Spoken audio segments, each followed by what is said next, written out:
في حكايات كتير بتتقال عن الصعيد، عن الرجولة والكرم والشهامة، وكل ده حقيقي ومحدش يقدر ينكره. بس وسط الحكايات الحلوة دي في حكايات تانية بنخاف نحكيها، يمكن علشان وجعها تقيل، ويمكن علشان بنتكسف نقول إن في ناس لسه عايشة في ظلال عادات بتكسر القلب قبل ما تكسر البنت. في بعض عائلات الصعيد، ومش كلهم طبعا، البنت بتتولد وليها قدر مكتوب مش بإيديها من وهي صغيرة كمان. بيبدأوا يزرعوا فيها فكرة إنها مش زي الولد، وإنها لازم تسمع الكلام وتعيش في حدود رسموها من زمان. وأكتر حاجة بتوجع لما البنت تلاقي نفسها مجرد صفقة جوه العيلة، يجوزوها لحد من قرايبهم علشان ما يطلعوش الورث بره، أو علشان يحافظوا على اسم العيلة، حتى لو البنت مش موافقة، حتى لو قلبها مش راضي. وفي كمان اللي بيحرمها من حقها في الميراث، أقصد كأنها لا ليها نصيب ولا ليها وجود أصلا. يقولوا إحنا نصيبها نديه لأخوها، أو الست ملهاش في الأرض، وكأن الشرع اتكتب بس للرجالة، ولو فتحت بقها وقالت أنا عاوزة حقي يبقى يقولوا إنها خرجت عن طاعهم وبقت مش بنت أصول. الموضوع مش بس جواز بالإجبار ولا حرمان من ورث، لأ، دي كرامة بنت بتتهان ونفسيتها بتداس، وحلم كان ممكن يكبر ويتحقق بيتكسر من قبل ما يشوف النور أصلا. وده كله تحت ستار العادات والتقاليد اللي في أوقات كتير بتكون أظلم من أي قانون. بس برضه لازم نقول ونأكد إن مش في كل الصعايدة كده. في ناس عاقلة بتربي عيالهم بالحرية والكرامة، ومش أقصد قلة الأدب، هي بتخاف عليهم أكتر من نفسها. في أب يقف قصاد الدنيا علشان بنته تكمل تعليمها، وأخ بيرفض ياخد قرش مش من حقه. دول هم الأمل، وهم اللي بنعتمد عليهم علشان نكسر دايرة الظلم دي. وفي الآخر اللي البنت محتاجاه مش أكتر من احترام، صوت يسمعها وحق يترد. ومش لازم نكون من الصعيد عشان نحس بيها، لأن الظلم واحد والوجع ملوش عنوان. أنا أسماء عز الدين، من الناس اللي بيشتغلوا في مركز حقوق المرأة، وكل يوم بسمع حكايات توجع القلب. بس في حكاية منهم عمرها ما هتتنسي، ورحت بنفسي للأم عشان أسمع الحكاية منها بعد ما سمعت عن اللي حصل لبنتها. ودي من أصعب الحكايات. بدأت الأم في رواية التفاصيل.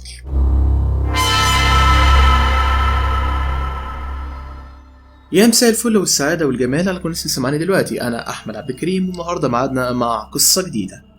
طيب قبل ما تقول أي حاجة يا صديقي، لأن أنا عارف إن القصة دي هتجيلي عليها انتقادات كتير.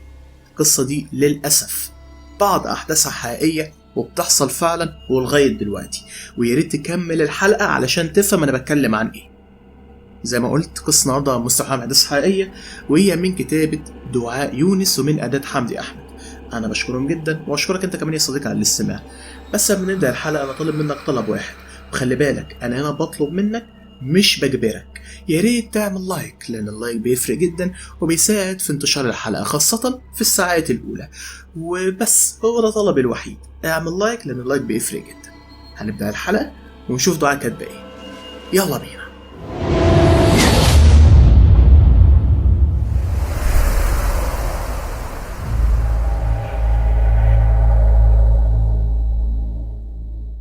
أنا اسمي ست الحبايب، واللي أحكيه ده مش حكاية بنتي وبس، ده حكايتي أنا كمان، حكايتي مع الظلم والقهرة والناس اللي بوشين والدم اللي سال ومحدش نطق. جوزي الريس فؤاد مات يوم الجمعة بعد الفجر وهو بيشرب الشاي بتاعه كعادته. وقع قدامي كده ساكت، ما نطقش ولا كلمة. مات وسابني لوحدي في الدار، وسابها هي كمان، بنت الوحيدة رقية اللي كانت ضناه وروحه كمان. أنا كنت فاكرة إن موت الراجل هو أكبر وجع، بس ما كنتش أعرف إن الوجع الحقيقي لسه جاي، وجع أهل الدم اللي بدل ما يلموا الضنا فتحوا بطن الضنا وطعنوه.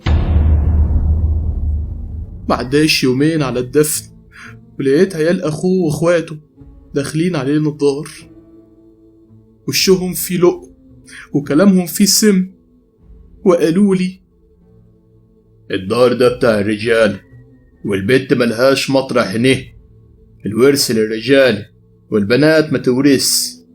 ودلوقتي اللي كان رجلك مات، بيت أبوكي أولى بيكي، وبنتنا احنا أولى بيها.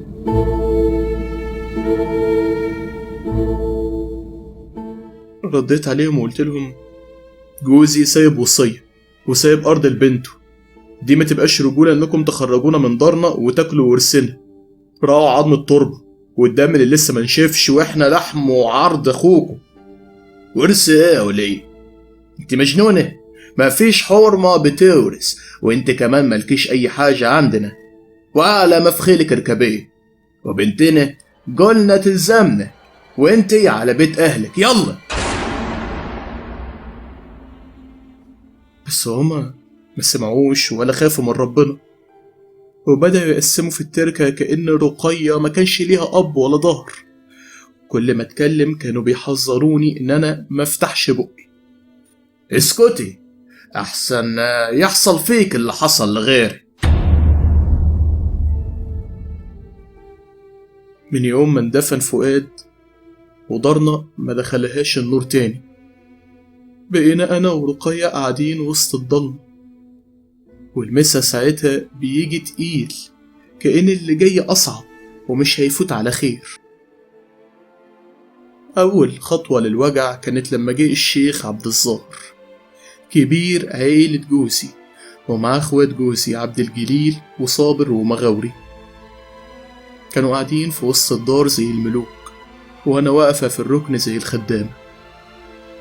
قال الشيخ: الراجل مات وربنا يرحمه، بس اللي سابه لازم يرجع لاصحابه. البنات ملهمش ورث، ما ينفعش يا ست الحبايب تكسر العرف والتقاليد. قلت له: بس ده مش عرف، ده شرع ربنا. فؤاد كان كاتب لبنته نصيبها، حتى البيت ده باسمه هو وهي، عشان كان عارف ان حق بنته هيتاكل وسط امامها. ليه انتم لسه عايشين في الماضي؟ ام البنت في الصعيد ملهاش حق. ليه معظمكم مش بيطبق شرع ربنا زي ناس كتير ما بيطبقوه؟ عبد الجليل ضحك ضحكة خبيثة كده وقال: ده كلام رجالة العيلة دلوقتي، ورأي الرجالة هو اللي هيمشي، ومفيش حرمة تكسر الكلام، واحنا اللي بندبر مش الحريم.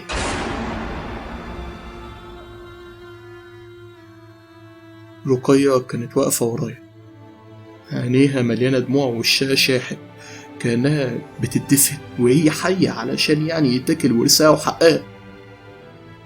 كانت متعلقة بأبوها قوي ومصدقة إن هو عمره ما هيسيبها تايهة كده، وكانت عارفة إن أبوها أمانها من اليوم ده. لما ندح علينا في يوم وقال: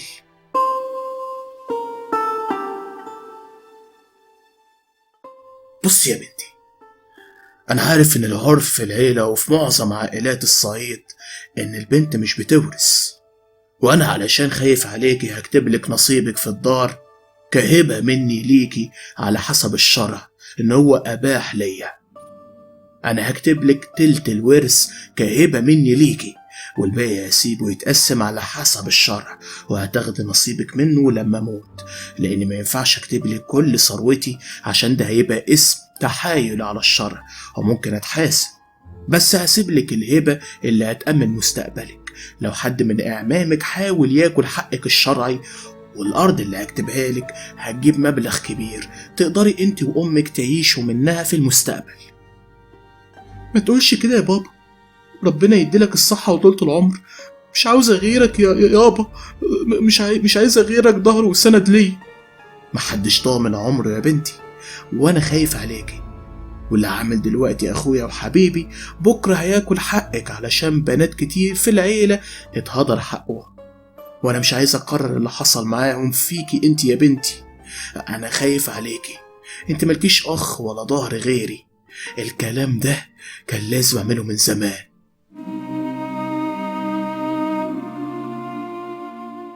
الحوار ده كان كلام جوز الحاج فؤاد قبل ما يموت مع بنته، لأنه كان حاسس إن اللي هيحصل فينا من بعده صعب. بس العمام ما سابوش ليها لا أرض ولا بيت ولا حتى كرامة. وفي نفس اليوم خدوا المفاتيح بتاعة الدار وأخدوا مني الملف اللي فيه أوراق الأرض وقالوا لي: اطلعي من الدار، ده ما بقاش دارك، وبنتك هتتجوز ابن عمها قريب ويبقى كل شيء في الحلال. ما فاتش أسبوع ولا حتى الحزن برد، وبدأ الكلام عن جواز رقية من ابن عمها ربيع عبد الجليل. أنا كنت شايفة الخطر في عينيه من أول نظرة. راجل ناشف وعينيه فيها شر، متجوز من بنت خاله، ومعروف إن هو بيضربها لحد لما صوتها بيطلع من الدار، والكل بيشهد إن هو مش إنسان ولا عنده رحمة في قلبه. رقية قالت لي ليلة ما سمعنا الكلام ده: أنا مش عاوزاه ياما، والله ما عاوزاه. حضنتها ومسحت كده على شعرها وقلبي بيتقطع وأنا مش قادرة أعمل أي حاجة. رديت بصوت مكسور على بنتي وقلت لها: وأنا برضو مش عاوزاه ليكي، بس ما باليد حيلة. الدار خدوها والأرض خدوها ومفيش ظهر يحمينا. لو قلنا لأ هيقولوا علينا خرجنا عن طوع العيلة. وفي ليلة مشؤومة جم العمام والرجالة وقعدوا على السجاد وجابوا الشاي والسكر واتكلموا كأنهم بيشتروا بقرة مش بيجوزوا بنت. حتى مهرها خلوه سلفة من اللي كان أصلا حقها. بص يا عبد الجليل، هنطلع نصيبك من الذهب وابنك هيلبسه لبنت عمه، والباقي هيتقسم علينا كلنا. مفيش مشكلة يا كبير، اللي تشوفه، ما هو كله هيرجع لابني في الآخر. بالظبط كده يا عبد الجليل، علشان منظرنا وسط الخلق يعني لازم البنية تطلع وهي لابسة الشبكة. كتبوا العقد ولبسوها دهبها اللي كان هدية من أبوها، اللي هم أصلا خدوه من الدولاب قبل الجواز بيوم. أنا شفتها يوم الفرح لابسة الأبيض، بس عينيها سودة كأنها داخلة على موت مش على حياة، ومفيش إيديا غير الدعاء. دعاء بيخرج من قلب أم موجوعة شايفة بنتها بتداس وهي ساكتة. الدنيا كانت ساكتة وسواد الليل مرمي على الدار من غير زفة ولا حتى فرحة، لأنهم جوزوها بعد موت أبوها بشهر لابن عمها.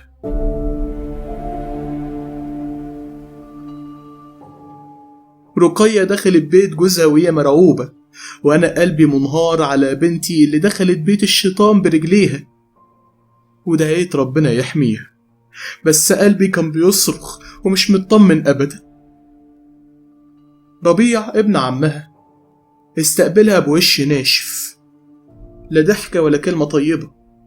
أول ليلة طردني أنا وأختي وأمه من الأوضة وقال هو بيزعق: أنا مش جايبها عندي علشان دلع، ده مراتي ولازم تعرف حدودها من أولها. هي هنا زي أي ست في الدار، تصحى الصبح على شغل البيت. تاني يوم الصبح رجعت لي رقية وشها مصفر وإيديها فيها علامات وعينيها ما فيهاش روح. قلت لها: مالك يا بنتي؟ عمل فيكي ايه اللي جابك دلوقتي يوم صباحيتك؟ الناس هتاكل وشنا يا بنتي. قالت لي وهي بتبصلي بصة مكسورة: ضربني يم، ضربني وانا حتى ما نطقتش. قال ان انا بنت عاصية وجوزني غصب عنه ولازم اتداس. ولما جيت اسأله انا ليه يعني أنا ليه يعني بتهان بالشكل ده؟ ضربني وطردني وقال لي على بيت أمك.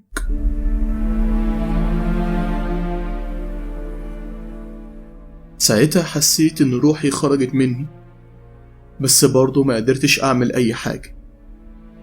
لو فتحت بقي هيرجعوها بيتنا ويقولوا مرات ابن عبد الجليل ما بتسمعش الكلام، وساعتها هتبقى مطلقة ومذلولة وملهاش مكان كمان.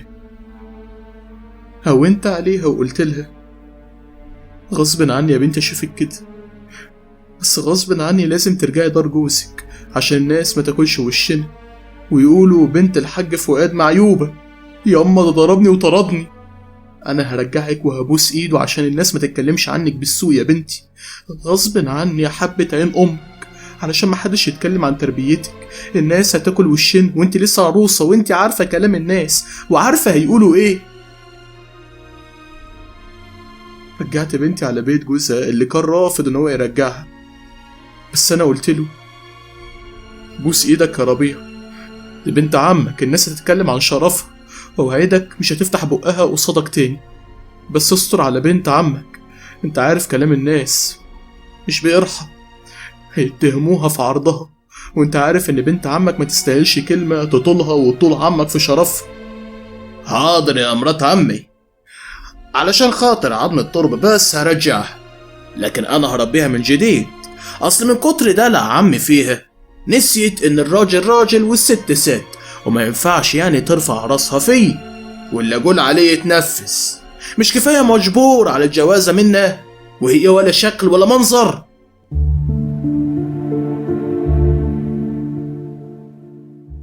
كنت بسمع الكلام منه وانا قلبي بيتقطع على بنتي اللي حياتها بتنهار قصاد عينيا، وانا اللي رجعتها بايديا للعذاب.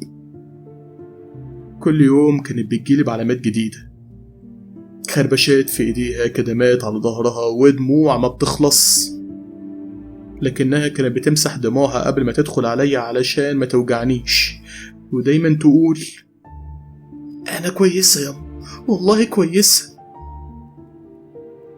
بس الكويس ده كان اسمه الحقيقي العذاب بصمت، من غير صوت وجع مكتوب. الشمس كانت بتطلع كل يوم، بس في بيت رقية مفيش نور. كانت بتصحى على صوت الشتيمة وتنام على وجع الضرب، وربيع بقى كأنه سجان مش جوز ليها. في يوم دخلت عليا الصبح وايديها مربوطة بشاش. سألتها وقلبي بينط من صدري، ده ايه ده يا بنتي؟ مالك يا نور عينيا، ايه اللي حصل لك؟ قالت لي وهي بتضحك ضحكة ملهاش طعم، وقعت وانا بنشر الغسيل. ياما ما تخافيش، ما تخافيش على بنتك يا ست الحبايب، يلي اسمك على مسمى ياما. بس انا عارفة الحقيقة من رعشة صوتها ومن دمع عينيها اللي نازل من غير إذن. قعدت جنبها ومسكت ايديها وقلت ربيع ضربك تاني يا بنتي؟ سكتت، وده السكوت اللي بيعبر عن الوجع. انا كنت حاسة بالعجز بيكسر ظهري، وقلبي بيتكسر مع كل علامة في جسمها، ويوم ورا يوم، لحد لما بدأ صوتها ان هو يقل. بقت ساكتة على طول، ما بقتش تضحك ولا تحكي، حتى الأكل تاكله بالعافية.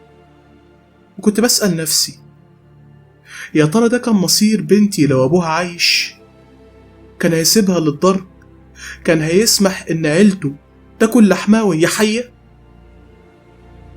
لكن الرئيس فؤاد مات وسابنا نواجه الديابة دي كلها لوحدنا، وكل ما اشتكي يقولولي دي مراته وهو ابن عمها وهو أدرى بيها، وانت ما تعرفيش اللي بيحصل في البيوت، وكل بيت وليه أسراره، والرجالة تعرف تربي ستاتها، وما ينفعش حد يتدخل بالراجل ومراته. بس اللي كانوا بيسموه تربية ده كان اسمه الحقيقي تعذيب. بعد شهرين من الجواز رقية رجعت لي في نص الليل، ووشها وارم وعيونها منفوخة من كتر البكا، وهدومها عليها دم كتير وكانت بتنزف. بنتي كانت حامل، ومن كتر ضرب جوزها فيها الطفل مات جواها. أنا ما سألتش، حضنتها وفضلت أبوس في وشها وأمسح دموعها وأنا قلبي بيصرخ. كفاية يا دنيا، كفاية بقى. وتاني يوم اتلموا الرجالة، الشيخ عبد الظاهر وعمامها وربيع طبعا واقفين قدامي زي الجبل وأنا واقفة لوحدي، وقالوا لي البنت لازم ترجع على بيت جوزها يا ست الحبايب. رديت وقلت بنتي مش راجعة معاه، بنتي لو رجعت له تاني هتموت. ابنك سقطها وهي حامل، ابنكم وحش مش راجل. الشيخ عبد الظاهر قال لي ببرود الستات لازم تستحمل، الرجالة ساعات ايديهم بتسبقهم غصب عنهم، لكن القلب بيحب وهو كان بيربيها، والبنت ملهاش غير بيت جوزها، وعمر ما بنت في العيلة سابت بيت جوزها زي ما بنتك عملت كده. بنتك مشيت من البيت من ورا جوزها، بنتي هربت من اللي عملوا فيها. ابنكم سقطها ورفض ان هو يديها على المستشفى علشان يعني ما يتحاسبش على اللي عمله. حسبي على كلامك يا ست الحبايب، انت ما عندناش راجل يتهدد ومفيش ست تبلغ عن جوزها تبقى عاصية.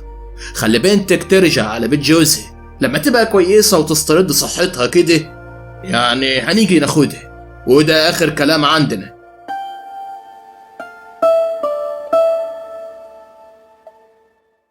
ربيع ما نطقش، بس عينه كانت بتقول لو رجعت أكمل اللي بدأته.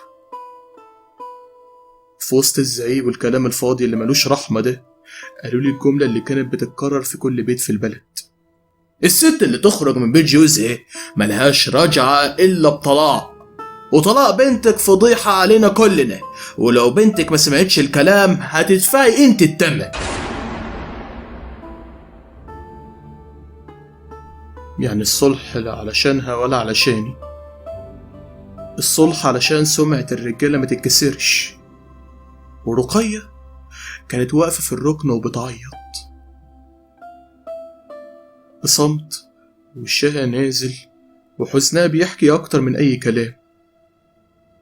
ردت بنتي وقالت لي أنا مروحة يا أما على بيتي، مش هتسبب لك في الأذية ولا الوجع أكتر من كده.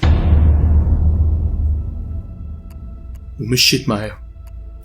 رجعت له بس مش بإرادتها، رجعت لأن العيب مش في اللي بيضرب، العيب في اللي تشتكي. رجعت رقية بس ما كانتش هي، كانت بتتحرك في البيت زي الجثة، لا صوت ولا نفس ولا حياة. بقت بتكلم نفسها وتنسى الأكل على النار، وتضحك فجأة من غير سبب، ضحكة تقطع القلب، ضحكة واحدة مكسورة من جوه. وفي يوم وانا بزورها دخلت المطبخ لقيت ايديها كلها مجروحة ومحروقة، وسألتها، قالت لي كنت بغسل سكينة ياما ونسيت نفسي. طب والحرق اللي في ايدك ده ايه؟ بصت للحرق وعيونها دمعت وقالت لي اتحرقت من الفرن ياما. بس انا عارفة السكينة مش السبب ولا الفرن، السكينة كانت في قلبها والشيطان هو اللي كان بيعذبها. كل يوم كنت أقول يمكن بكرة يتغير، يمكن يحن، يمكن يفتكر إنها لحمه ودمه. لكن ربيع ما كانش بني آدم، كان غول بيدوس على كل حاجة طيبة فيها. وفي ليلة جريت عليا الجارة وقالت لي الحاجي بنتك صرختها مولعة البيت. دخلت لقيته ورابطها من ايديها في طرف السرير، وواقف فوقها كده ماسك حزام وبيقول دي ناقصة أدب، بتتأخر في الطبيخ وبتكلم نفسها، دي محتاجة تأديب. أنا هنا اتجننت، صرخت بكل صوتي دي محتاجة تتعالج مش تتضرب يا مجرم، دي بتنهار وانت واقف تتفرج. مش عارفة بصراحة كنت أعمل ايه أكتر من كده. ورجعوني عمامها تاني وقالوا لي نفس الكلمتين اللي بقيت أحفظهم خلاص: هديها وتبقى كويسة. بس رقية بقتش كويسة، رقية كانت بتموت حتة حتة. كل يوم كنت أشوف في عينيها ندبة جديدة، مش في جسمها، كانت الندبة في الروح.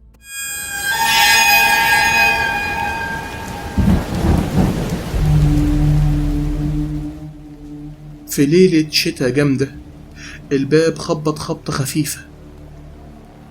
فتحت لقيتها واقفة، شعرها مبلول ووشها شاحب وعينيها فيها رعشة غريبة. دخلت واترمت في حضني وقالت لي وهي بتعيط: لو جرالي حاجة ما تسيبيش حقي ياما، ربيع ناويلي على الشر لأنه مجبور عليا.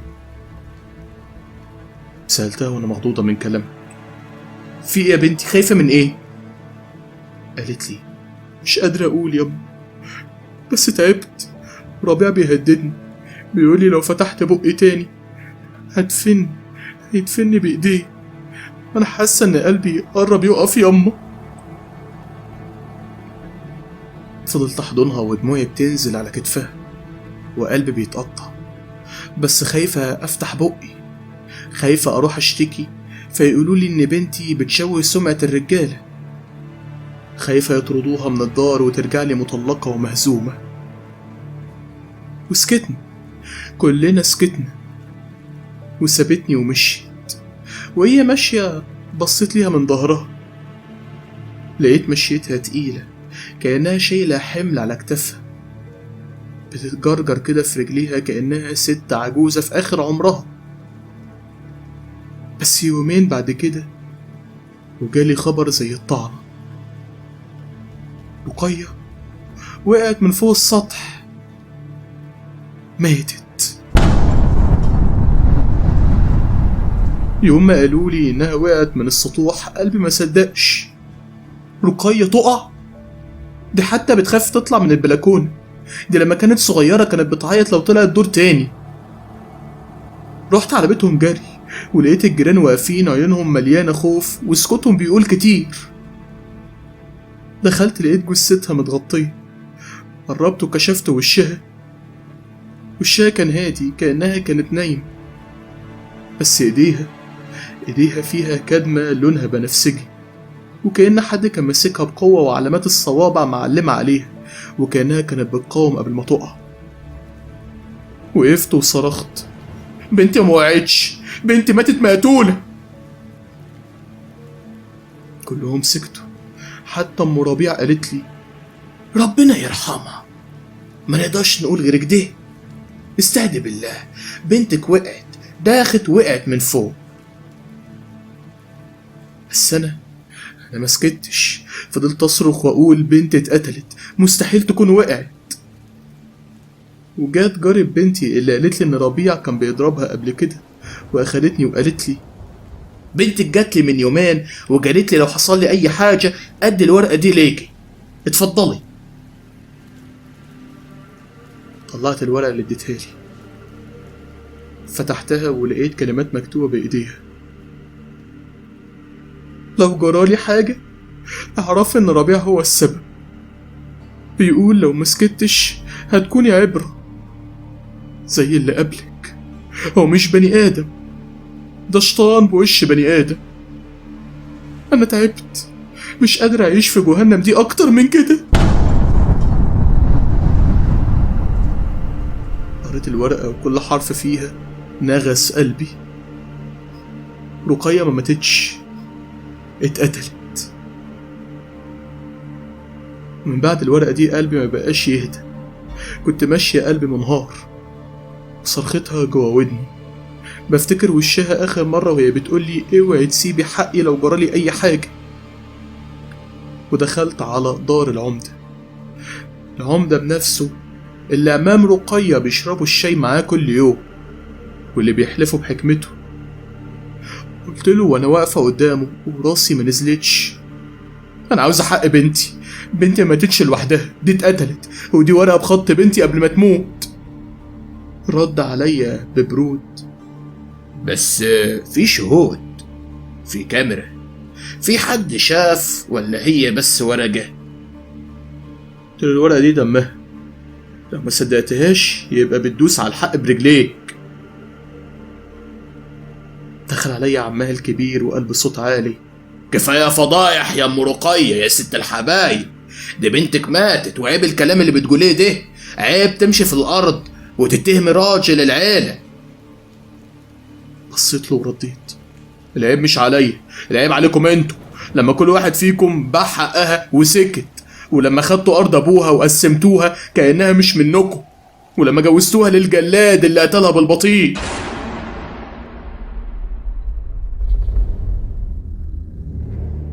فضلت أزعق ودموعي بتنزل وقلبي بيصرخ.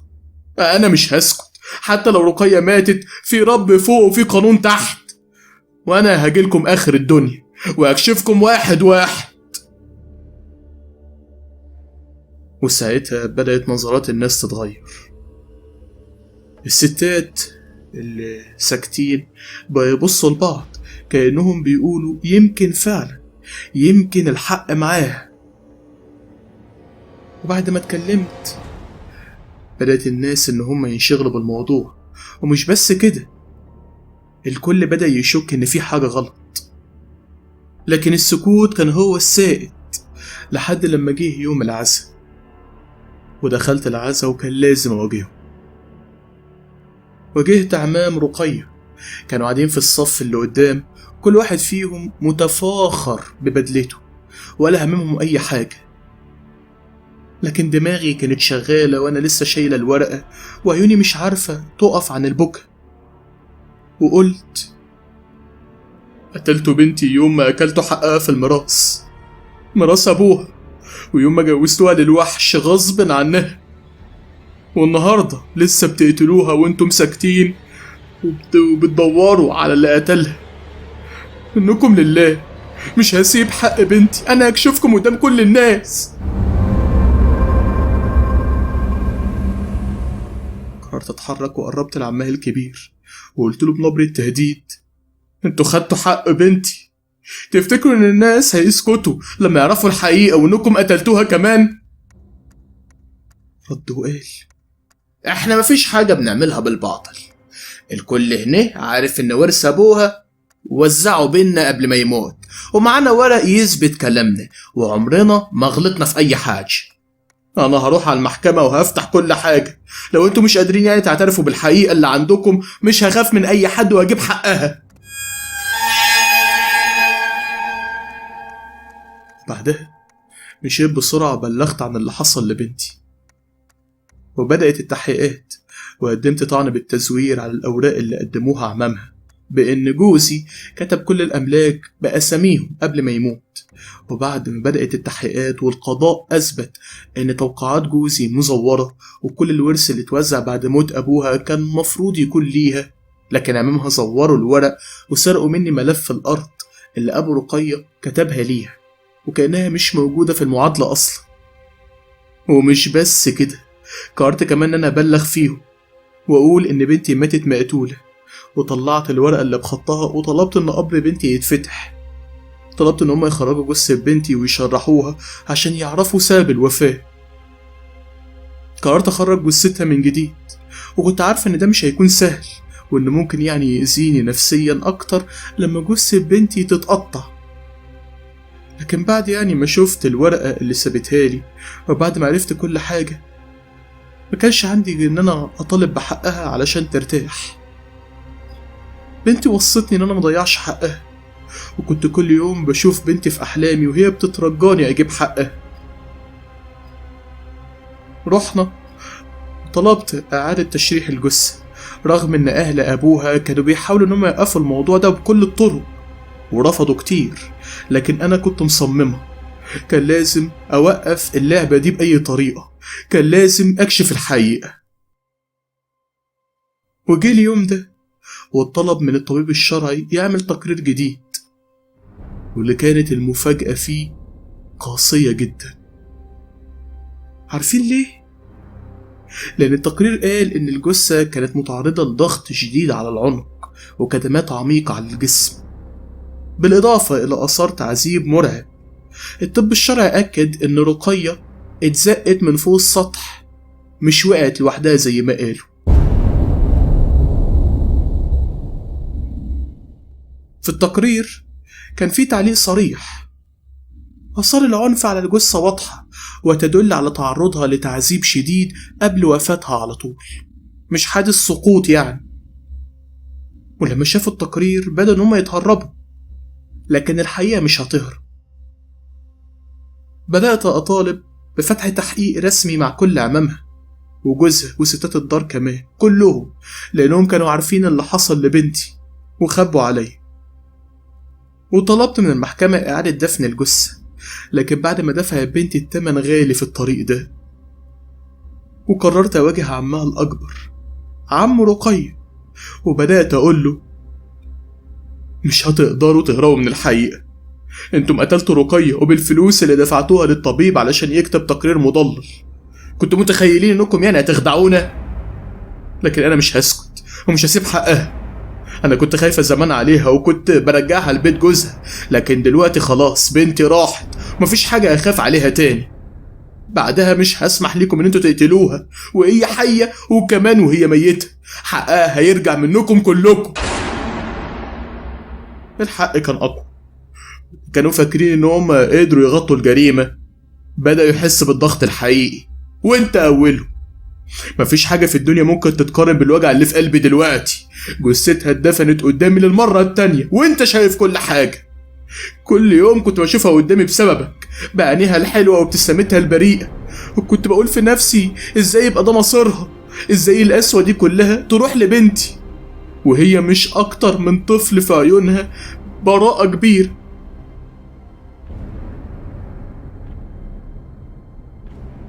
وأنا هنا خلصت كلامي مع عمها. لما طلبت من المحكمة إنها تعيد تشريح جثة رقية، كنت عارفة إن هما هيحاولوا إن هما يوقفوا الموضوع ده وبأي طريقة، بس ما كانش فيه قدامي غير الطريق ده. مش هسكت ولا هخاف. وقتها لما الدكتور الشرعي كتب التقرير، ما كانش فيه حاجة أصدق من الحقيقة اللي كانت مكتوبة فيه. آثار تعذيب واضحة على الجسم، جملة اللي كانت صاعقة للكل. لأول مرة حسيت إن الجريمة دي هتطلع للنور، وإن في أمل حتى لو دفعوا الفلوس عشان الطبيب ما يكتبش التقرير الصح. وكانوا فاكرين إن هما كده قدروا يغطوا الحقيقة. أنا كنت فاهمة إن ده مش هيدوم، وإن مهما طال الزمن الحق هيفتح الطريق. دخلت المحكمة وأنا بقول لهم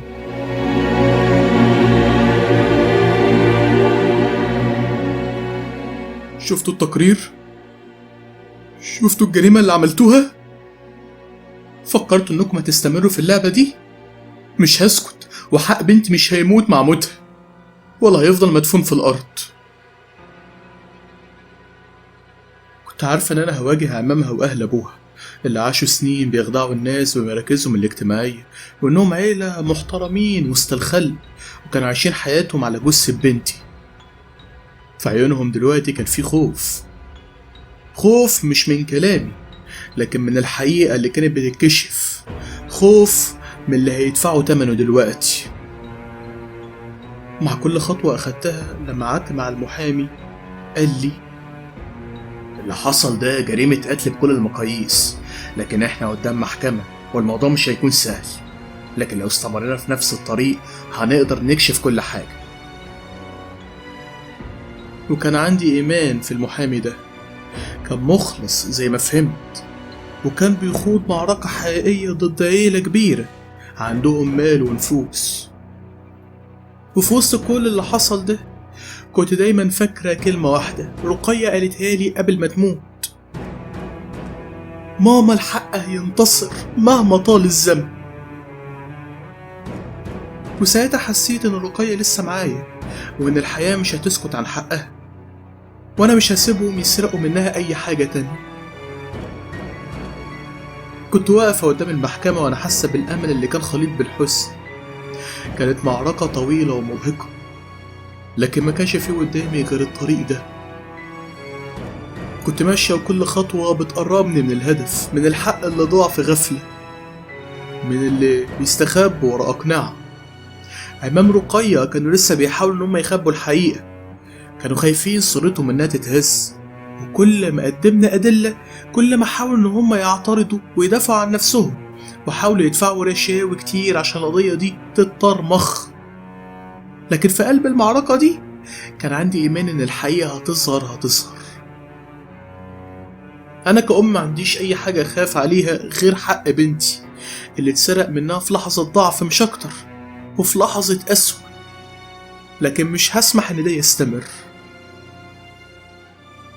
في المحكمة لما عرضوا تقرير الطب الشرعي اللي بيكشف آثار التعذيب على جثة رقية، حسيت بقلبي بيوجعني من تاني، وقلت لهم: انتوا متخيلين انكم ممكن تمشوا كده معززين مكرمين؟ لكن الحق بيظهر، ولو مش دلوقتي فكلهم هيشوفوه قريب. بنت ماتت، لكن مش هتموت في قلبي، مش هتموت في البلد، وهفضحكم للناس كلها. في اللحظة دي حسيت انهم بدأوا يخافوا أمامها، اللي كانوا معتقدين ان هم يخدعوا العالم ويخفوا الحقيقة، بدأ ان هم يتهزوا. لما شفتهم واقفين قدام القاضي عرفت ان هم مش هيتحملوا الضغط. في عيونهم كان في خيبة أمل، وكانوا عارفين ان هم ما كانوش متوقعين ان في حد يقدر يوقفهم، لكن ده كان وقتي. في اليوم اللي بعده قرر القاضي ان هو يعيد فتح ملف التحقيقات. كان واضح ان الامور مش هتقف عند التقرير الطبي، كان في تلميحات عن حقائق مخفية كتير، وكل ما أعمام رقية يحاولوا يدافعوا عن نفسهم كانوا يقعوا في حفر أكبر. لكن القاضي بعد ما فحص الأدلة والشهادات قرر إن هو يعين لجنة تحقيق جديدة يحقق في قضية أكبر. ده كانت خطوة يعني كبيرة، لأن كل الأدلة كانت واضحة جدا. كنت واقفة في قاعة المحكمة وكأني بسمع صوتها في ودني: ماما، الحق هينتصر، مش لوحدك، كله هينتصر. في اللحظة دي كنت فاهمة إن المعركة لسه مش سهلة، لكن الحق هيفوز مهما طال الزمن. مرت شهور طويلة من التحقيقات والشهادات، وكل يوم كان يزيد من حدة الضغط على أعمام رقية. كنت شايفة الوجع في عيونهم وهم قاعدين في المحكمة، لكنهم ما كانوش قادرين إن هم يهربوا من الحقيقة. كنت واقفة قدام القاضي وعيني مليانة عزم وإصرار، وقلت: أنا مش جاية هنا عشان آخد ورث ولا فلوس، أنا جاية عشان بنتي تاخد حقها وتقدر ترتاح في قبرها. كانت الشهادات واضحة من الطب الشرعي لغاية المحامي اللي وثق في القضية. القاتل كان معروف دلوقتي، وأمامها متهمين بالتزوير والنصب في موضوع الميراث ده. التقرير الطبي بيقول إن رقية تعرضت للتعذيب قبل ما تموت، وإنها كانت ضحية مؤامرة ضخمة بدأت من لحظة وفاة والدها شوية بشوية، وبدأت الأدلة تظهر، ومن ضمنها المستندات المزورة اللي استخدموها علشان يسحبوا الميراث من رقية. كل حاجة اتكشفت في النهاية، وقال القاضي: اتكرر الحكم على كل من إعمام رقية بالسجن لمدة لا تقل عن 20 سنة بتهمة القتل العمد والتزوير في الأوراق الرسمية. كما يحكم على القاتل الأصلي وهو ابن عمها الزوج القاتل بالسجن المؤبد مع الأشغال الشاقة المؤبدة بتهمة القتل العمد. كان حكم مش قاسي، بس يمكن عادل شوية وهون عليا الوجع، لكن ده كان أقل حاجة بعد اللي عملوه. الدموع كانت في عيوني، لكن مش دموع حزن، دموع انتصار. رقية اللي ما كانتش لسه مرتاحة النهاردة أخدت حقها. أنا مش هسيبهم يعيشوا في سلام، مش هسيبهم أبدا. وبدأت أحكي لكل الناس عن اللي حصل في بنتي. يمكن حقوق بنات كتير ترجع، يمكن الناس تتعظ إن ده شرع ربنا ما ينفعش حد يتلاعب بيه، علشان ربنا خلقها بنت، ما ينفعش البنت يتسلب حقها. وكتير في بلدنا من البنات مهدور حقهم على فكرة. رقية ماتت، لكن الحق عمره ما يموت، واللي اغتصبوا حقها يفضلوا يدفعوا الثمن مهما كان الزمن. انت يا بنتي هتفضلي في قلبي طول العمر، بس دلوقتي وانت مرفوعة في السماء. الحق خلع عنهم القناع، وده آخر انتصار ليكي.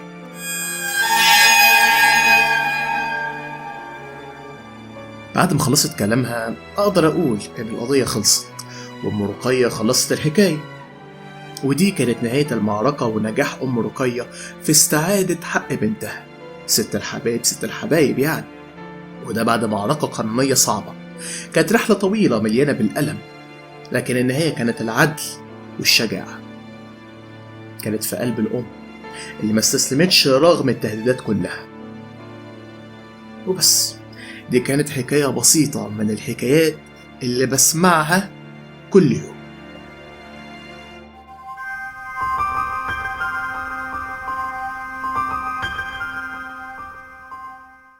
وبكده كنت انتهت حلقة النهاردة وقصة النهاردة. بشكر جدا دعاء يونس على كتابة الحلقة دي، وبرضه بشكر حمدي أحمد على إعداد الحلقة بالشكل الإذاعي اللي حضراتكم سمعتوه دلوقتي. لو حضرتك لسه جديد في القناة، يا ريت تعملوا سبسكرايب وتفعلوا زر الجرس عشان يوصلكم كل جديد، ويا ريت تعملوا لايك وكومنت لأن فيها حاجات بتفرق معانا جدا وبتعرف فين الصح وفين الغلط.